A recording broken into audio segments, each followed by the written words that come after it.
discussing the 2021 budget. Honorable Fifi Kwetey.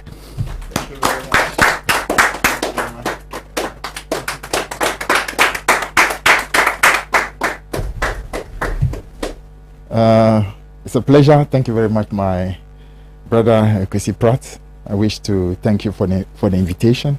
I wish to also say hello to all the beautiful people who are seated here, and also use this medium to greet all your many viewers as well. Let me know the format of the which part will be my part and which part will be the contribution. Let me just before I begin, yeah. As a matter of fact, Honorable Fifi Kwetey will speak to us for between 15 and 20 minutes, give us his perspectives on the budget, and then we'll come back to the studio audience, and then from the studio audience we'll go to the various social media platforms to take comments, and then he will come and deal with those comments, and then back to the studio audience, and then his final comments, and then we are out of here. Sorry. Thank you very much. Very good. I think that kind of sums it up for me, so I don't go ranting for 45 minutes without realizing. Good. This year's budget is one that I would say was very keenly awaited for. Because it is the opportunity for us to really know where exactly we stand after 4 years of President Akufo-Addo's government. So therefore, many people wanted to surely see exactly what is coming ahead. Let's say for some of us, really, what has been presented in this year's budget does not really come as a surprise at all. In fact, some of us sounded the alarm bell even back before the election, that there is no free lunch. And all the talk about Akufo-Addo is giving this free, NPP is celebrating that giving free, it was all nothing nearing gimmick that was simply meant to deceive the people to win votes. And once those votes have been won, we will pay every single one of those ones through our noses. So, to me, it does not come at all as a surprise. Now, to give you a little bit of the background, when NPP won power in 2016, basically they won power with a certain number of assumptions. And those assumptions were that there was money that easily could be found in this country, so therefore there was no need for taxation. There was very little need for borrowing. And now those were the high-sounding statement that we had ahead of 2016.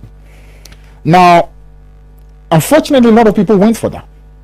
Because human beings, that's who we are. When somebody sounds that's wonderful, we are tempted to want to say, no, well, maybe this person really means it. So they came into office on the back of that. From the very first budget that was presented in 2017, it was clear that they had no ideas. That they were coming really to play to the gallery in order to deceive the people. First and foremost, their plan was to blame every problem on the NDC. Two, to pretend that, listen, they had some magic wand, and the process give them time to be able to exhibit those, whatever it is that they were doing. Now, so we saw systematically from 2017 an attempt that was made to blame every single thing on the. If you current budget carefully, what they've done is to basically go on to the next page. The next page now is to blame every single thing on COVID. So 2017 to 2020, blame everything on NDC. 2021, blame it on COVID. And so if there's any problem, it's because of COVID, it's because of COVID, it's because of COVID. Now, if you look at the background carefully, Ghana is not the only country that has gone through COVID. All around us are countries that have gone through COVID as well. In fact, there are many countries in the world that actually have had a lockdown that is far, far, far more. We did a lockdown for a maximum 3 weeks. And the finance minister declared that the economy of Ghana cannot support a lockdown of more than 3 weeks. Indirectly, our economy is such an informal economy. In fact, the word he used, and he said this actually on May 12, that Ghana's economy is too informal. About 90% of the economy is informal. and therefore we cannot sustain lockdown beyond three weeks. So after 3 weeks, lockdown was removed. Now, when you remove lockdown, what it means then is that you've allowed that informal sector to go back to work. That informal sector was working before lockdown. After the 3 weeks, that informal sector went back to work. Now, so you cannot say that your 3 weeks is the reason why your economy has collapsed. It cannot be. An economy that has 90% informal sector, you cannot say that informal sector that went off work for just 3 weeks, after 3 weeks went back to work, that informal sector contributing 90% is the reason why the economy of Ghana has suffered what it has suffered today. It cannot be. So this is nothing but excuses that are being provided by a group that decided to simply go on an electioneering expenditure. And after they have won the power through deception, through lying to the people, they now want to give you the next lie that will make you again give them opportunity to do what it is they intend to do for another 4 years, which is really nothing but lining up their own pocket and doing stuff for themselves in the manner in which we have seen over the last 4 years. Now, Nigeria, Cote d'Ivoire, Benin, Togo, Rwanda, all those countries have also gone through COVID. In none of those countries have you heard that as a result of COVID, we are bringing a COVID levy of 1%. We are increasing national health insurance by 1%. We are bringing something you call a Bola tax. We are increasing what's the fees that you pay at the toll booth. We actually are bringing. You don't hear any of that in any country except in Ghana. Except in Ghana, a country that did just 3 weeks of lockdown. Now, the excuse is that, oh, you know what, we gave you free water, we gave you free electricity, therefore we need to actually recover those ones. Now, if this same group claimed that between the period, let's say June all the way to December, this country was suffering, the people of this country were suffering so much that they could not afford water, they could not afford electricity. Now, what has changed so suddenly in March? That suddenly this country has become so wealthy that the people of this country now can no more. I mean, we are not just being asked to afford, we actually are being asked to cough more money than is available. So it tells you that what is happening here is simply a government that clearly is out of sorts and decide that, listen, we are going to just go for broke because, you know, there's nothing else we can do in order to survive. So it's important to lay aside the whole talk about was in a COVID be responsible for the problem. That is not the truth. Cote d'Ivoire is not having a budget deficit of 11.6%. Nigeria is not having a budget deficit of nearly 2%. Togo is not having a budget deficit of nearly 12%. None of those countries is having it. So we cannot say it's because of COVID, that's why we have a budget deficit of nearly 12%. No, it cannot be. That's absolutely a lie. The reason why we are having this high budget deficit is because this government went for desperation in election, spent money through the roof, and as a result of those money that they have spent, they have actually caused a lot of debt that you and I today are being asked to literally cause.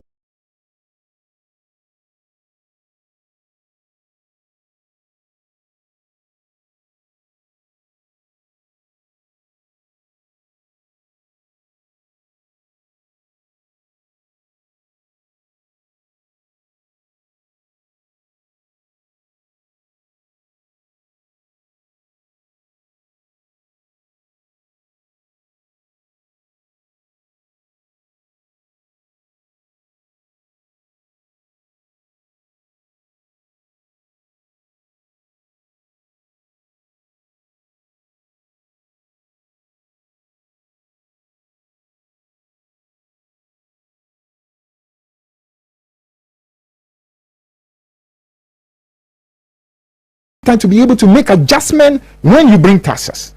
So government will definitely go through some kind of wage review, and as a result of that wage review, take into account maybe inflation and raise salaries of people who are working. And people who are in that sector, maximum 630,000 people. Those are the people who are working in the public sector. That is government pays. Then you have those who are working in the private sector, maybe the bank, the telecom, and so on. I mean, largely they have a little capacity so they can manage. What about 90% of the people who actually operating in either very, very, very small businesses or informal sector? What happens to them? You increase all these taxes. What you are doing effectively is that you are taking away from them the little they have. And they represent 90% of the economy. So effectively, you are destroying that economy by going on what you call that reckless expenditure you went for election purposes. Now you are coming to inflict so much pain on this 90%, and you expect somehow that the economy of Ghana is going to grow. It obviously cannot grow.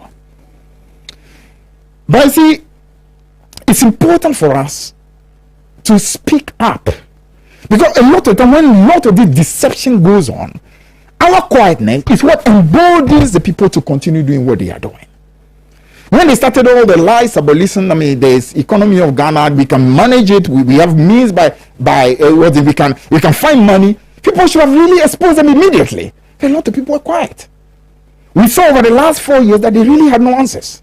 For instance, when they came, money that we were borrowing, okay, stood at about, the total borrowing was about 120 billion at the time they came into office. As we are speaking today, we are talking about that amount within a period of 4 years, jumping to about 280. 280. I mean, from 120, you take it to 280 in 4 years. And if you go even into the composition of what it is they've spent that money on, you realize that, for example, before they came to office, the total amount of money that we have that was going into what you call development expenditure, which grows an economy, we had about 4.6%. As we talk today, they have taken it from 4.6% down to about 1%. Meaning a lot of the money they are even borrowing is not even going into really building the solid foundation that are needed, that can grow the economy, that can generate jobs, that can create opportunity for people.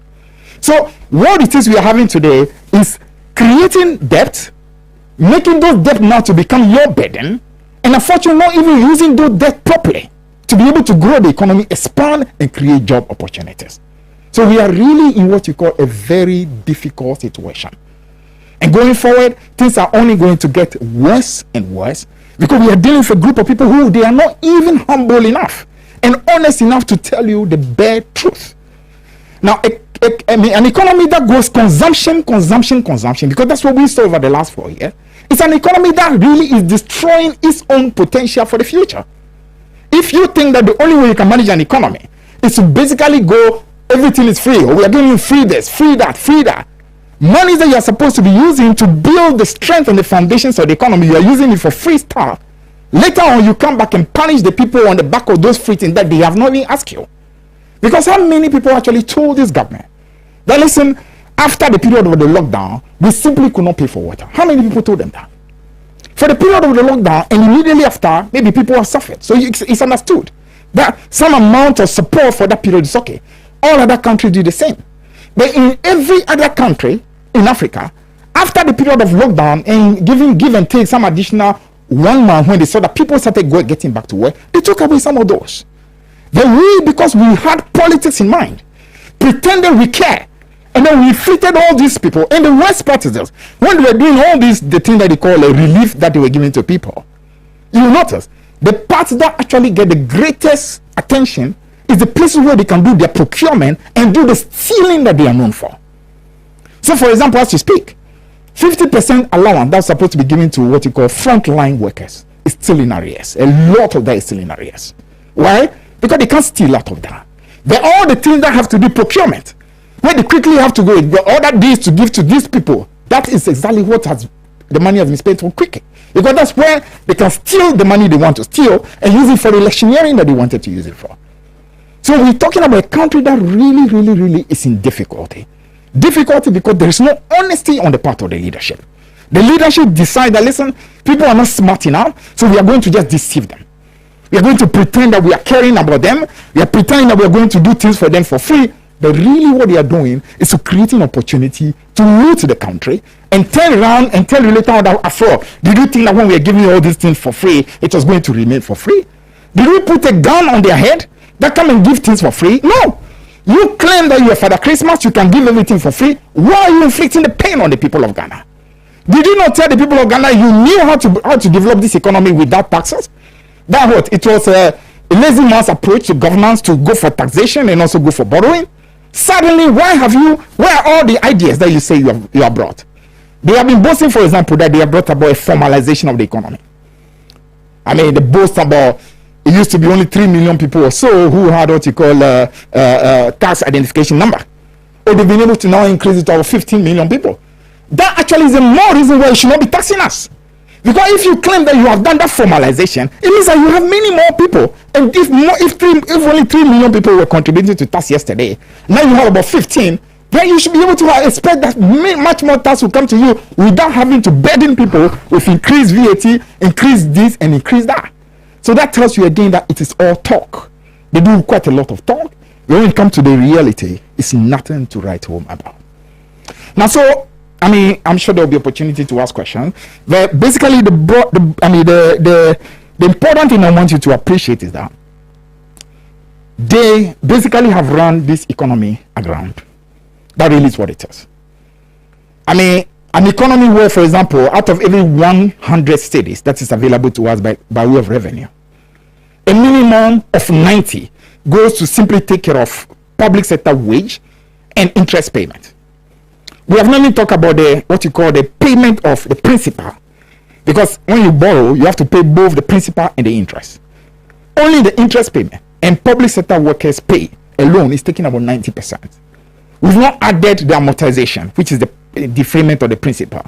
We have not actually started talking about what you call statutory funds, because we have a number of things which are statutory payment. Get fund need to get a certain percentage.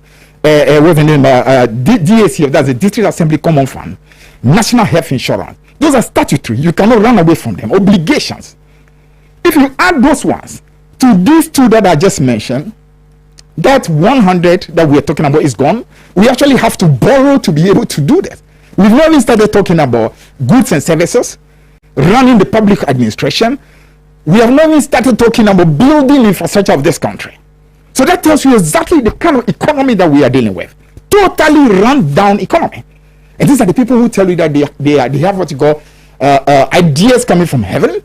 They know how to manage this economy, that they met an economy that was run down, and they have the magic formula. That is exactly what they have actually left for us. So once we have this background, I mean, I think I should take a little break, and then if there are questions, we should be able to look at the other side. Thank you very much.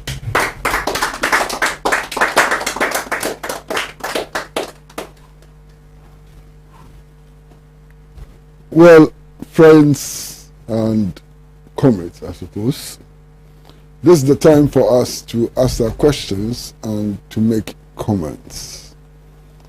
So those of you who have questions and comments to make, just raise your hand and then we'll call you.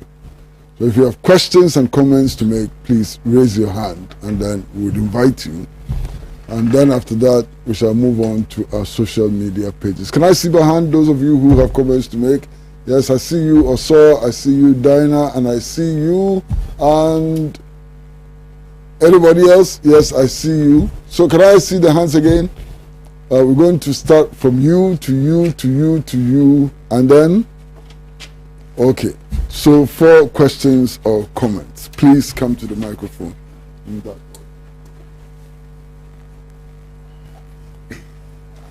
All right. Good evening to viewership and then comrades who are also here. I will tackle on first of all the road minister saying that when he appeared before the vetting committee, he made a statement that when he's given the nod, that's when he resumes office, his first task is to increase road tolls. And my question is, if now all vehicles are paying 1 cedi for toll booths, and if maybe you come and you increase it to 2 cedis, how is it going to affect the road tolls? One, look at our roads from Kaswa to Cape Coast, or let's say from Accra to Cape Coast. Look at the bad roads that drivers normally, and sometimes even accidents from Accra to Tamale. So if road minister Honorable Kwesi Amakwata, I think that if he's given the nod, the first thing that he needs to do is to construct the roads which have been abandoned for almost like 8 years when the NDs were in office. And then my second one is to do with the water, that's the free water, and then the electricity. You gave Ghanaians 3 months April, May, and then June, free water and then free electricity, and then now you come back and say that free that you give it to Ghanaians is not free, but they need to come and fill that gap. What gap are Ghanaians to come and fill? Sometimes it is very disheartening that fine, you've given Ghanaians the free to enjoy. Why don't you allow them enjoy? And then now you come back and say that they should come and pay. So to me, I think it doesn't make sense. Thank you.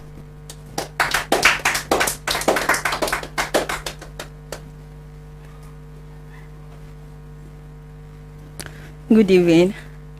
Please, my question is that when you look at the state of our economy or how Ghana does its things, you realize that most often our expenditure is way above the revenues that we generate as a country, and most often we borrow to still pay off debts.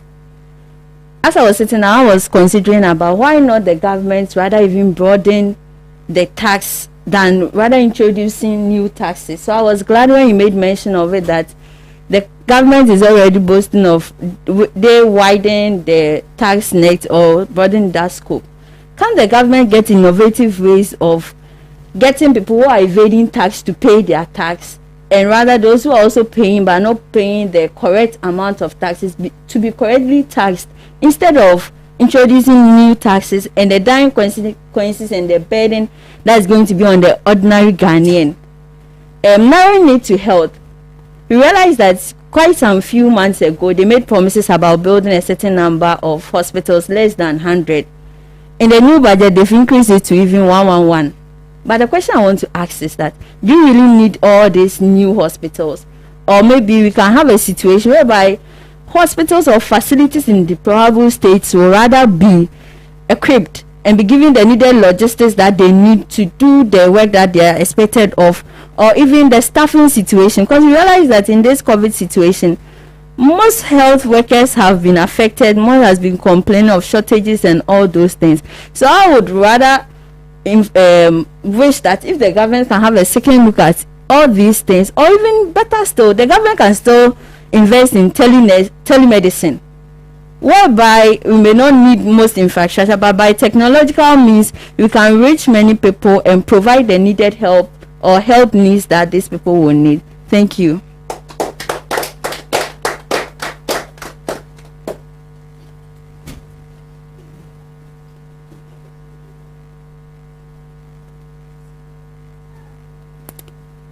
Good evening, comrades.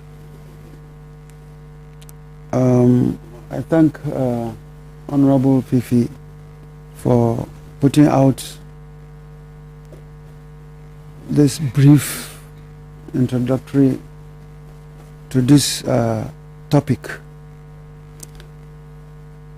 In a brief summary, I will just say this present government has no knowledge in governance, what we call governance. They don't have a clue. Why am I saying so? You went to IMF to borrow, is it World Bank, to borrow $1 billion. $1 billion. How many Ghanaians benefited in that $1 billion? The accusation they leveled against the former government putting out stuffing, is it this fund, stabilization fund. You went and dipped your hands in that fund too.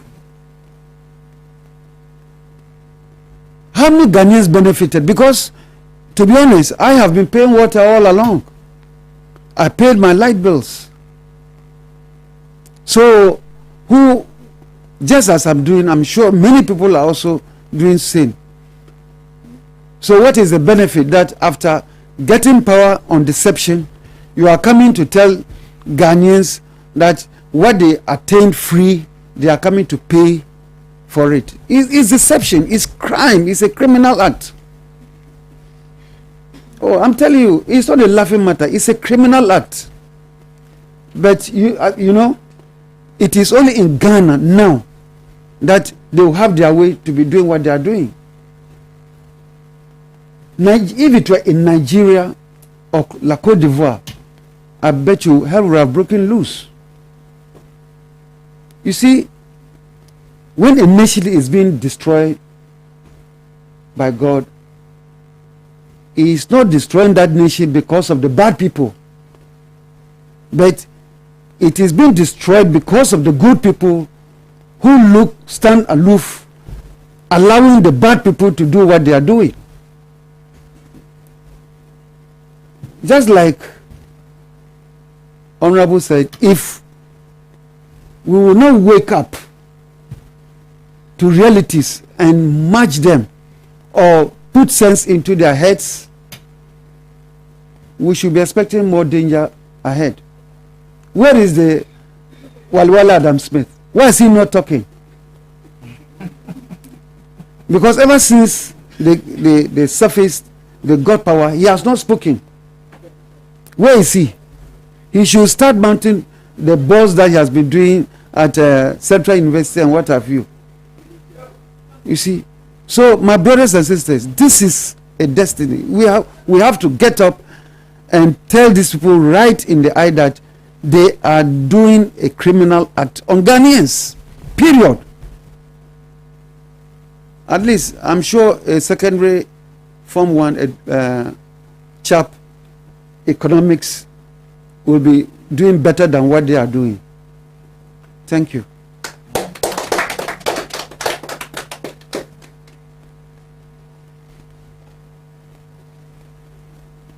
Good evening, comrades, and good evening to Honorable. Honorable, I'm really grateful for throwing more light into our eyes.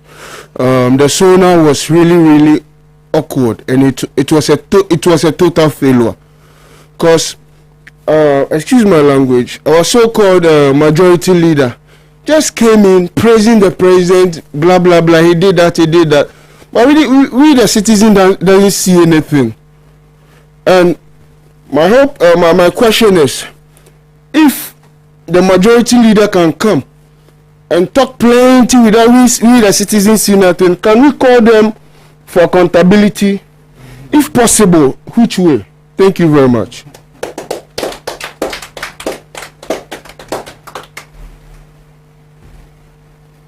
Well, I do hope that the producers are getting ready with the messages from social media,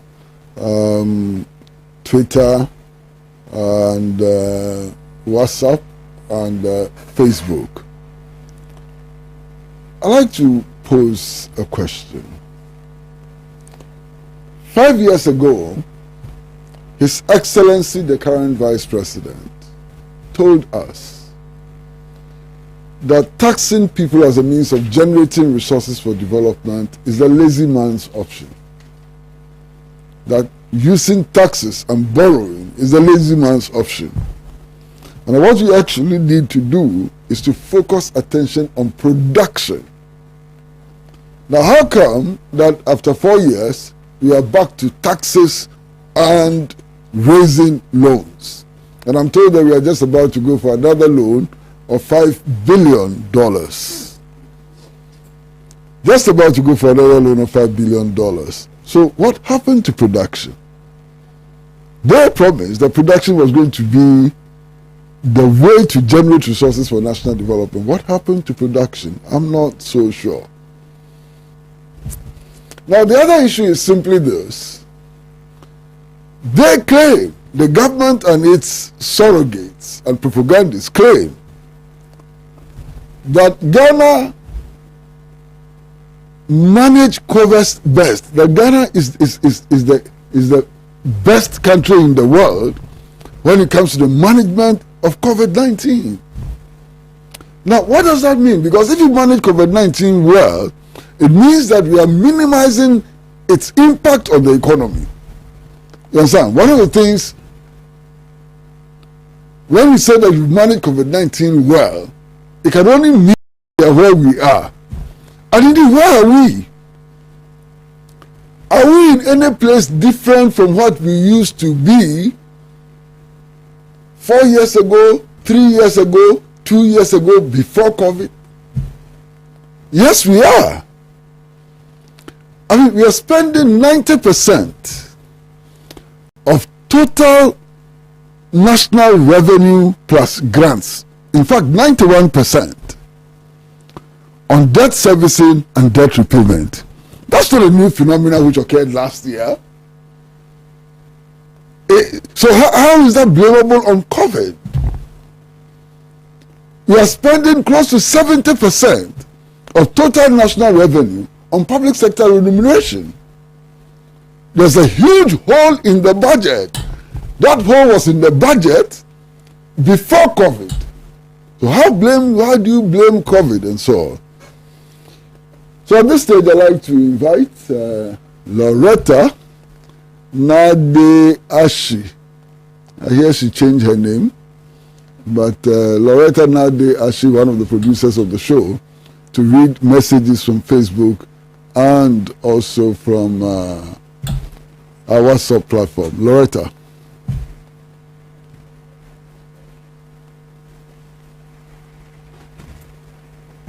Good evening, friends. So this says, good evening, Uncle Kwesi. I am happy with the revelation from Honorable Fifi Kwetey. My only challenge is his colleagues in the minority will find a way to support this killer budget. They will tell us that they did it in national interest. Workers in Ghana must come together and find a way to rescue the nation from these politicians. Salasi Adom from Pokwase. He continues saying, Uncle Kwesi, I wish those who voted for Nanado because of free water and free electricity will be given the opportunity to withdraw their vote. Salasi Pokwase. Thank you, Salasi. We all wish to. Okay, so it says, something don't add up in the budget. COVID-19 tax is expected to rank in 899 million, but the budget for health is 130 million. Sanitation tax is expected to rake in 311 million, but the budget for the sanitation ministry is 90 million. What happens to the rest of the money? From Koshi, and he says, this one also says, we run a propaganda economy. It is so sordid and insidious to the integrity of I think it's going to be integrity of every government propagandist. And I wonder why they can't realize it. According to official records, 91% of government revenue is spent on two line items of interest payments and salaries. The economy of all neighboring countries did better in the midst of the COVID-19. New taxes are introduced against all economic principles in an attempt to revive the economy, and many more. But the theme of the national narrative is the loose stock that government has been excellent in managing. No deeper analysis of the issue. Kosi from Denu. And we have some on Facebook as well. It says, my General Secretary, I think this goes to Honorable Fifi, and says, empty budget from James Chan. Nana Kwabena says, 419 government. Andrew Tete says, the most incompetent government ever in the history of Ghana. Maru says, where is Baumia, the economic messiah who knew everything when in opposition? Better managers indeed. Maybe more town hall lectures will solve Ghana's economic problems. God of John Mahama never sleeps. 4 more for Nana, indeed. Ha ha ha ha ha. Then Andrew says, they are posting Baomia's posters campaign for 2024 already. Then it goes on, says,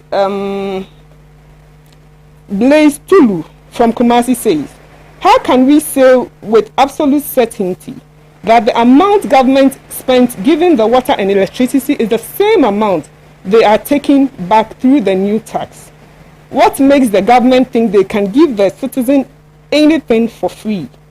Whatever they think they are giving already belongs to the people. The tricks of our leaders are gradually being exposed.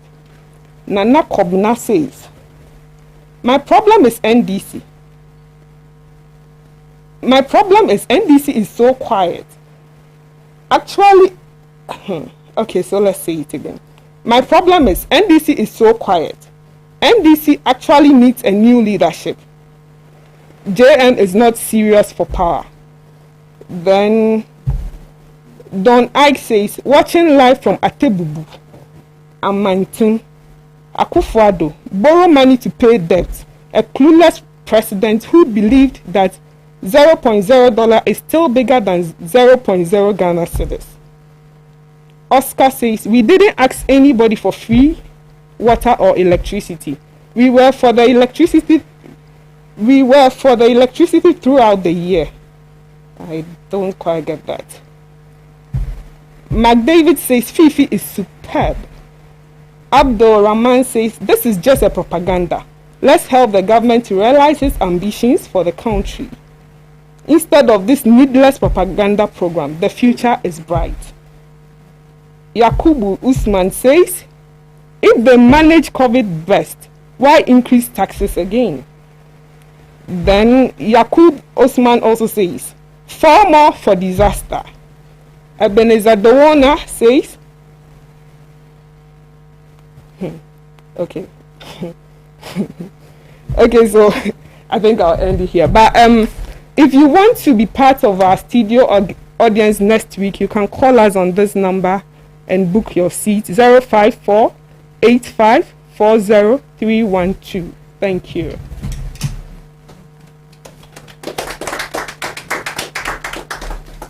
Well, thank you very much, Loretta, and those are the messages we got on our social media handles. We now have some time, indeed 15 minutes to be precise.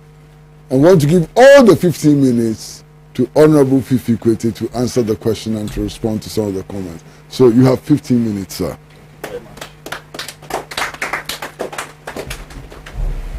Yeah, thank you very much to our friends who join us via the various social media handles. Thank you for following the program as well. I think a number of what came, many of them were contributions, so I will not go too much back on those. But let me see the few ones that came in form of questions. Let me see in terms of questions, those I took note of.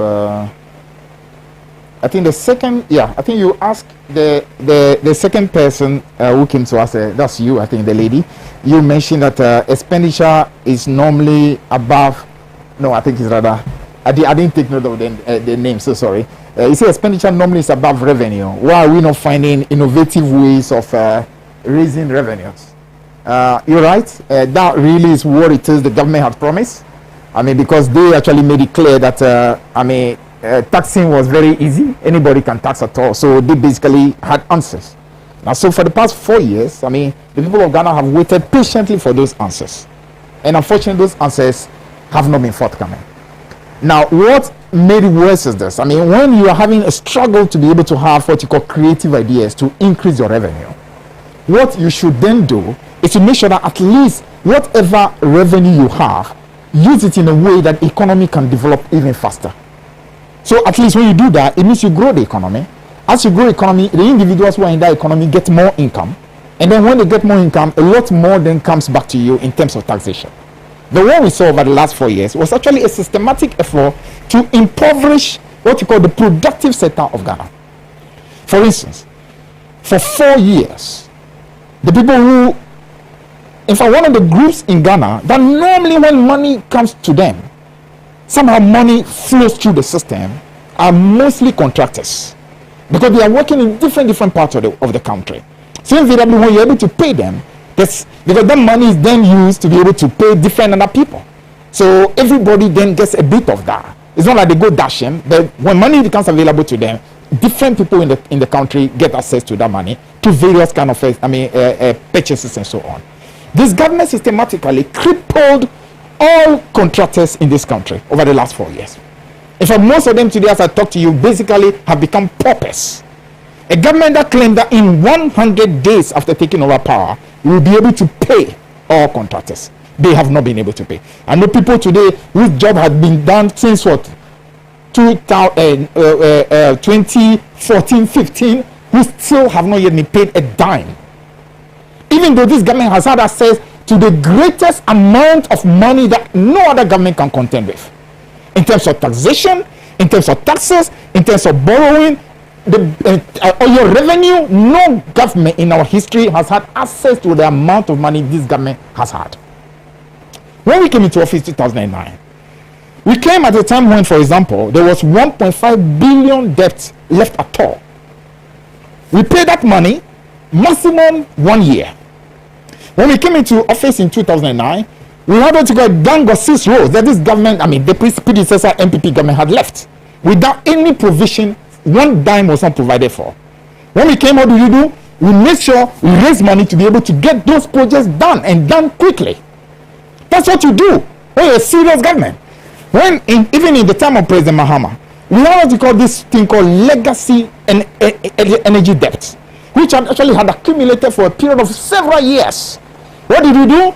We made sure we put a system in place to be able to take care of that legacy debt, which actually made sure the banks were not collapsing, the energy sector, players were not collapsing, and the country as a whole gets some cushion as a result of it. You have actually had access to all these revenues, and you still impoverish the country. So the point you made about innovation is true. But if you are unable to get innovative ideas to even get revenue, make sure that you make proper use of the expenditure. Don't, for example, use the money for consumption and be singing free, not knowing it's actually a ploy to inflict more pain on the people. Don't do that. You understand? You had the last 4 years, everywhere you pass, Nana Akufo-Addo will give you this free, give you that free. All of that was just nothing but desperation for power. That's all it is. And that's why I'm happy about what you said. The biggest problem in Ghana today is the credibility crisis that Nana Akufo-Addo and Bawumia have brought. They are the most discredited leaders in the history of this country. That's really what it is, plain and simple. What they do the most is to give nice speeches and use words that are sounding great as if they have ideas, but absolutely is the opposite. It's the complete opposite. Now, so that was actually a good point you made.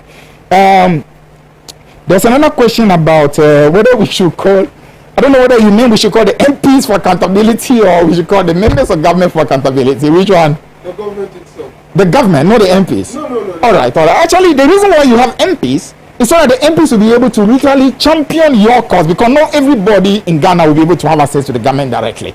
So your MPs, they are supposed to really do the job. The question you ask is, a lot of, especially the people who are on the side of the government, even if the thing is the most wrong, they will support it because I'm sure that is their government. All they want is for the people to remain in power, hoping that once they're in power, maybe they too will be able to get some opportunity. That's simple as that. So that creates a bit of a difficulty. This parliament has given us a fine opportunity to be able to do better. And I expect that especially the opposition MPs, because of the numerical strength we have, will be able to absolutely ensure that the right thing gets done. I'm confident that will be done. The beginning has been a little difficult, I know, but I believe that they care enough about this country, they care enough about the people of this country to be able to ensure that something gets done about that. Kwesi raised very important issues. The first one has to do with what has happened to the so-called production. Kwesi, the truth, how could there be production when you systematically, for example, destroy the people who are supposed to be producing in the country? For instance, you open a floodgate, for example, that has turned this country into what you call an import country. Really, that's also that happened. In fact, one of the first things they did when they came was what you reduce what we call import levy, which actually meant that you say, no, anything at all can come into this country for free. For much cheaper. And of course, the people took note of that. Indeed, at the same time, you claim that you are bringing 1D, 1F. Ab initio, right from the beginning, you have destroyed even your productive capacity, because all the things that are coming to compete with what it is you are producing. So how can you in one breath claim you are coming to increase production, when at the same time you are opening the floodgate? Why? Because a lot of them have those businesses in mind. I was in the Greek sector, for maximum 18 months, so not really too long. But the period that we were there, one of the things that actually happened in this country was the attempt that we made, for example, to reduce the amount of money we spend on importation of rice. And for that period, I mean, rice production for the whole of the time I was in office and even after I left was maximum $500 million. By the time these people came into office, 1 year into office, they are taking it from that period, that previous rate of $500 million a year to 1.1. At the moment, I'm sure it's almost approaching 1.5 billion. Now, how do you expect to be able to have any proper productive sector when you actually open floodgate to the point that the people who are supposed to produce cannot compete?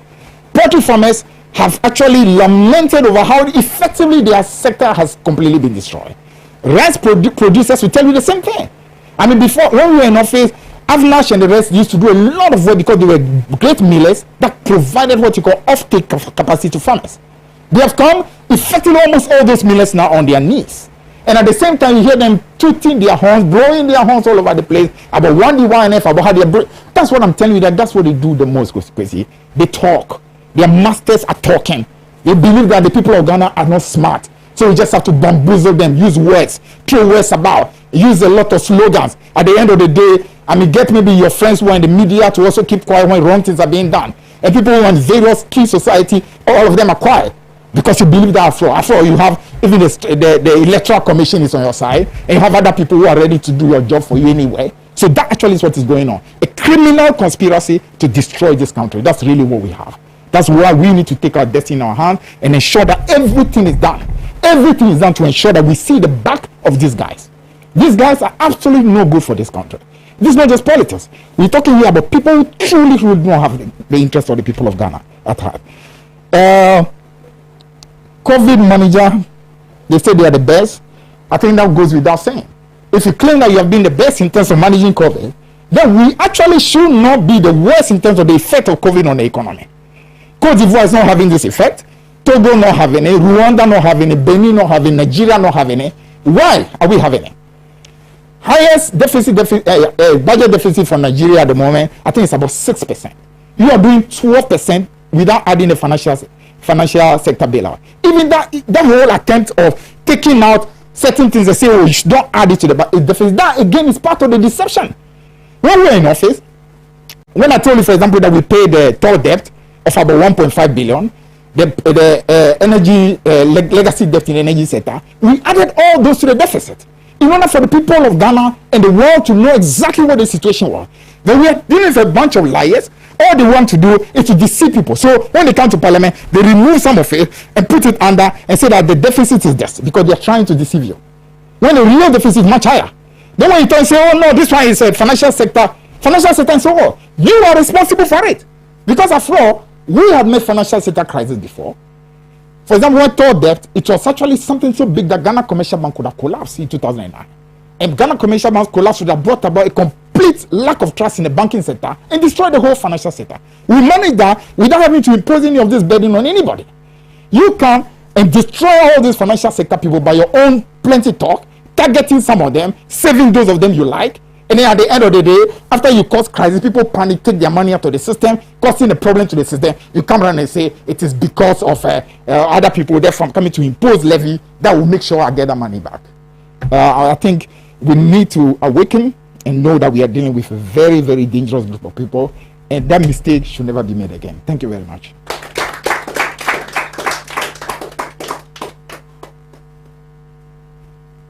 Well, viewers, I have learnt something. I've learnt quite a lot. And I've learned quite a lot from the presentation of Honorable Fifi Kwetey, from the questions that you have made in the studio, the questions and comments in the studio, and also from all of our audience on Facebook and other social media handles. I've learned a lot, and I am personally very, very grateful. Pan-African Television cannot express its gratitude enough to Fifi, my brother and comrade Fifi, to all of you in the studio, and all of you who allowed us into your homes, and those of you who watched us in your cars and so on. We are so very grateful. Wednesday Palava is becoming one of our most popular programs. Last week, we had an audience of about 30,000 throughout the world. The week before that, we had an audience of 25,000 from Russia, from China, from everywhere. This program is growing and growing. And it's only growing because of your support, those of you who come into the studio and engage with us. It is growing because of all of you who are watching us on different social media handles. And we'd like to say a very, very big thank you for your support and your participation. Pan-African television undoubtedly is becoming, if it has not already become, the biggest television platform in Ghana today. We are already broadcasting to 42 African countries. We are reaching Europe and we are reaching Latin America, South and Latin America.